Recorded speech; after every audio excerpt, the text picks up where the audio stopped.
Până la urmă mi-a venit pachetul, uitați și voi. Așa, aparatul ăsta l-am pus aici ca să nu se vadă hârtia. Așa, deci este tot sigilat. Acum am să desfac pachetul. Ia să vedem ce se află. Deci aici este factura.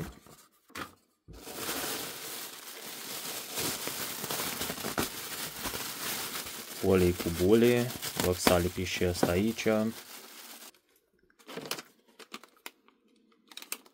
Au venit și componentele astea, vedeți și voi.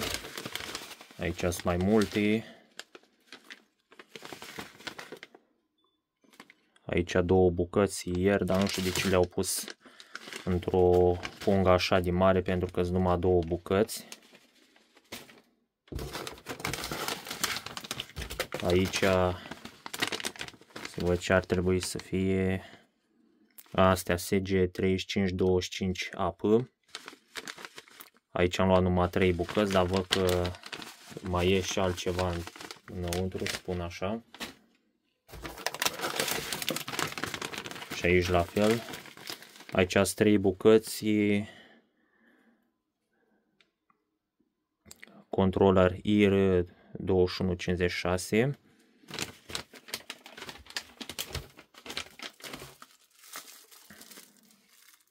Aici sunt două bucăți de condensatori, 330 de micro pe 200 de volți. Uitați aici.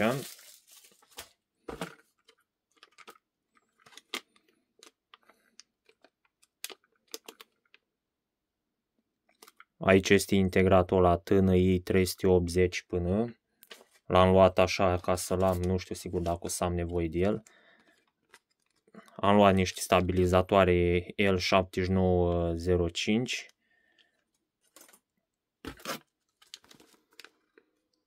Aici am luat o bucată, un BD 237G.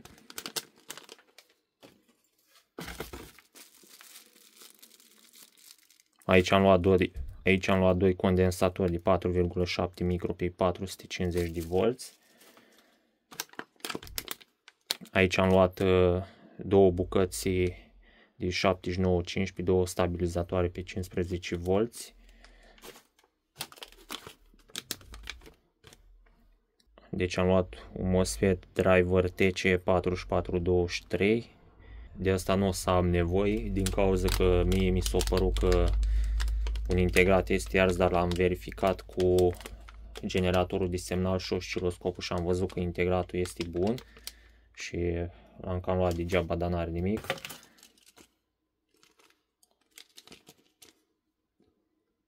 Cinci bucăți stabilizatoare de 5 volți tip SMD. Aici două bucăți MOSFET la 200 de volți. RFB 4227. Și aici două bucăți Panasonic, condensatoare 4,7 micro pe 450 de volți. Am luat două de la Panasonic și două de la Rubicon, din cauza că am vrut să fac așa un test. Am să vă arăt și vouă cam ce iese rău au condensatorii ăștia din noi.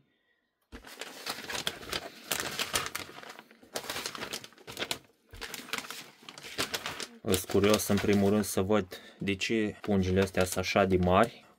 Aici sunt doar două integrate IRS 2092. Sunt pentru modulul ăla mai îngust, așa, deci nu pentru ăla cu albastru. Pentru modulul ăla cu albastru eu am luat pentru el, deci nu ăsta SG-ul, tot pentru modulul ăla. Așa, pentru ăla cu albastru e doar ăsta IR 2156. Prima dată am să-l desfac pe ăsta.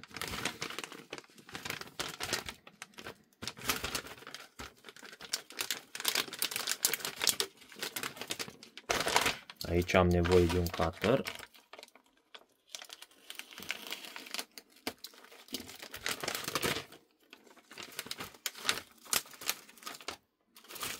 Da, și voi cum arată. Am să le scot cu o pensetă.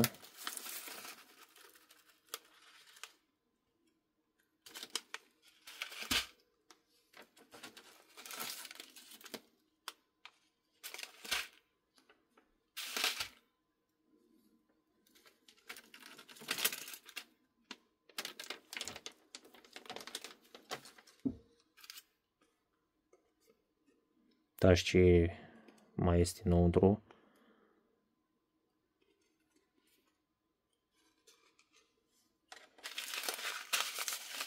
Aici sunt niște bureți pentru umiditate. Și uitați și integratele. Cam așa au venit.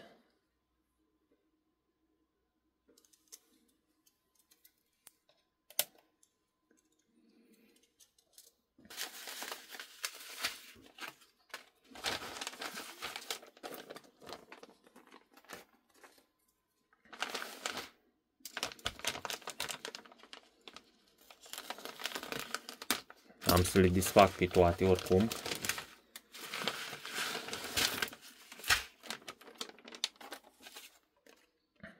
La fel și în ăsta, tot așa. Aici au venit într-una din asta, deci au venit depozitate așa. Uitați și voi, SG3525AP.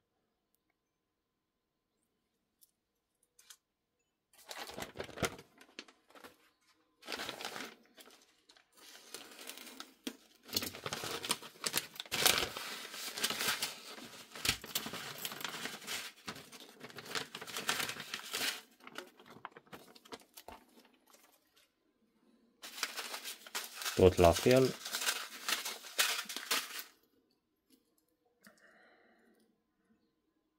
Uitați și controlerele astea cum au venit.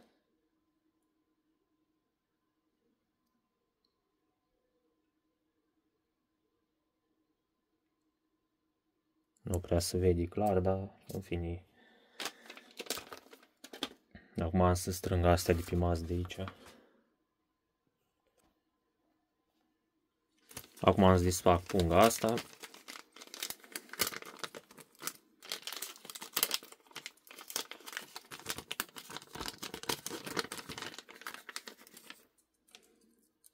Aici sunt stabilizatoarele.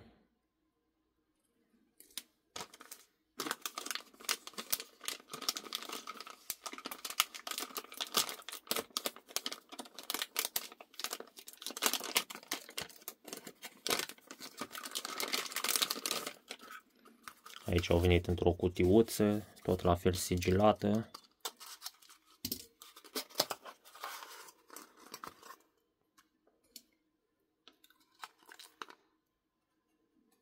Da, și integratele.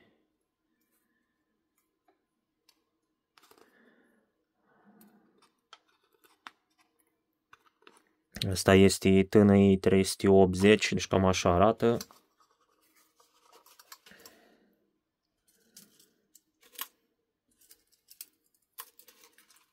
Și așa, dacă vineau împachetate toate, tot nu mă deranja cu nimica, pentru că oricum în momentul când le lipești pe placă, ele sunt supuse la umiditate, praf și tot felul de chestii. Deci puteau să vină toate puse așa într-o cutiuță din asta, nu era nicio problemă oricum.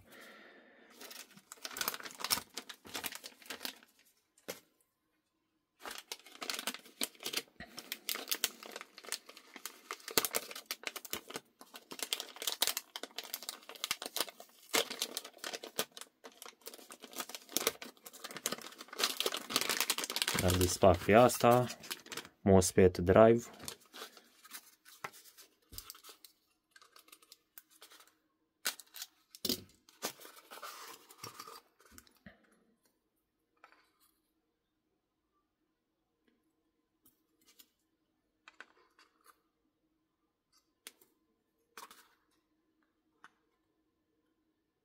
Aici este TC-ul ăsta.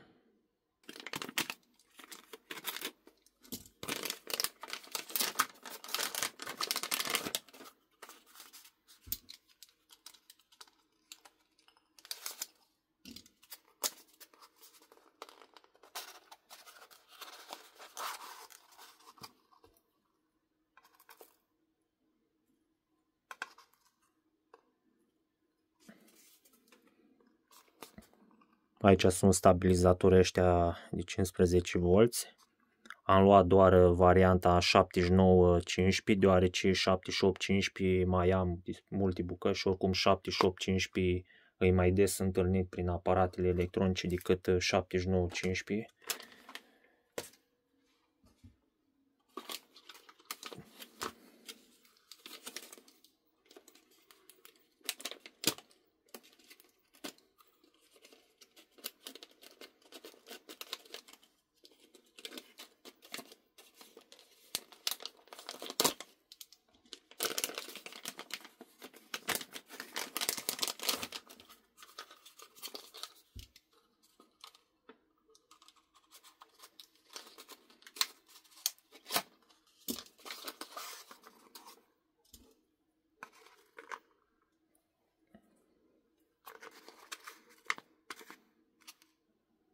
Și tranzistorii ăștia MOSFET pentru etajul final.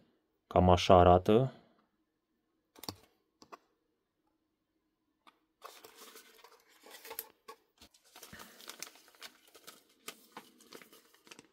Aici stabilizatorul e de 5V. Am luat 5 bucăți de fiecare din cauza că nu te lasă să cumperi numai unul singur. Uitați, cam așa arată.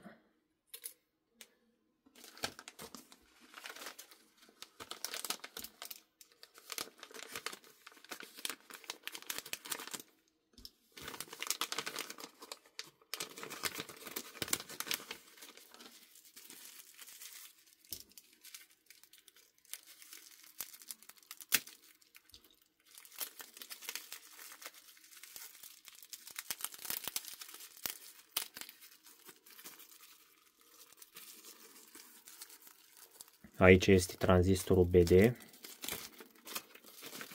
Am luat numai unul singur din cauza că numai de unul am nevoie. Da, și voi aici cum arată tranzistorul ăsta.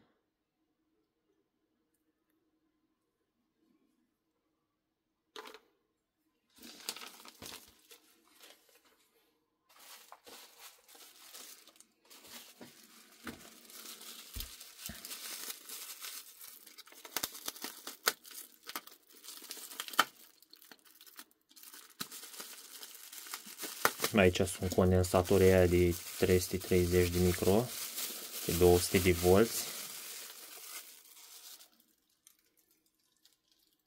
Uitați, cam așa arată.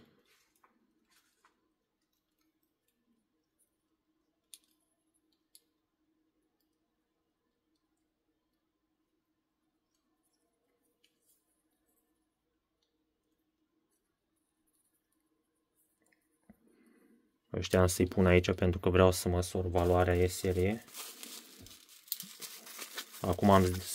Acum am să-i disfac pe aia de la Panasonic de 4,7 micro. Din ăștia am luat mai mulți din cauza că nu mai am niciunul și nici nu am de unde să mai scot.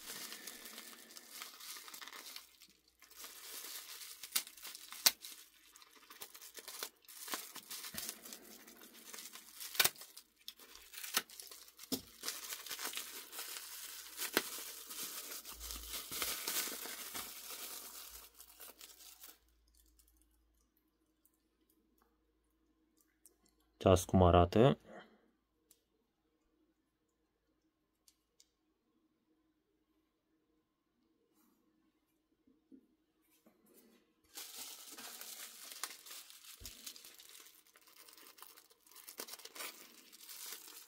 Acum am să-i disfac pe ăștia de la Rubicon, care au aceeași capacitate și lucrează la aceeași tensiune.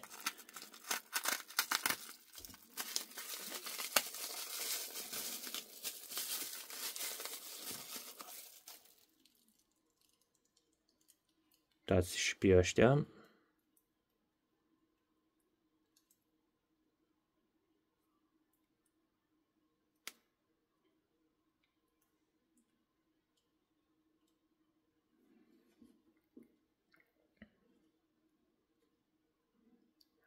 Capsula comparativ cu ăștia alți de la Panasonic, capsula de la Panasonic este un pic mai înaltă. În schimb nu diferă nimic. Uitați, deci dacă îi pun așa, e la fel, numai că înălțimea la Panasonic este mai mare. Uitați. Cam așa.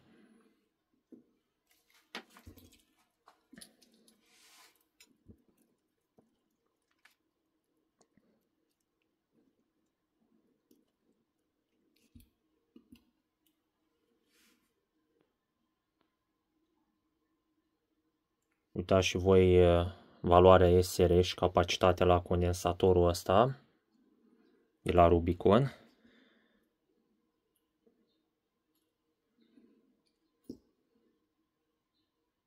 Acum am să testez cu unul de la Panasonic.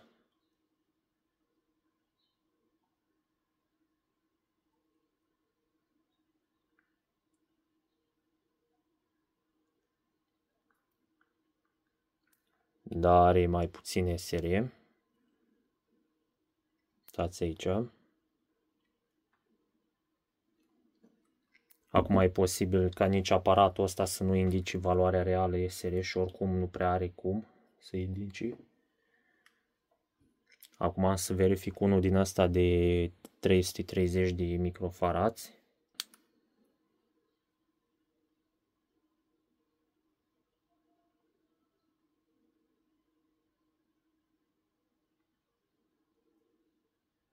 ,9. Deci SR-ul este aproape la fel ca la condensatorii aia original de pe modulul respectiv. Ceea ce este bine, mai bine decât să fie mai mare, mai bine așa. Oricum, mă așteptam să aibă un SR mai mic, dar oricum nici aparatul ăsta nu măsoară destul de precis. Oricum, capacitatea o arată destul de bine. Capacitatea o arată la fel ca la condensatorii aia mai vechi, care sunt de la Nikon. Deci cam astea sunt toate piesele. Acum sper că v-a plăcut videoclipul și cam asta e.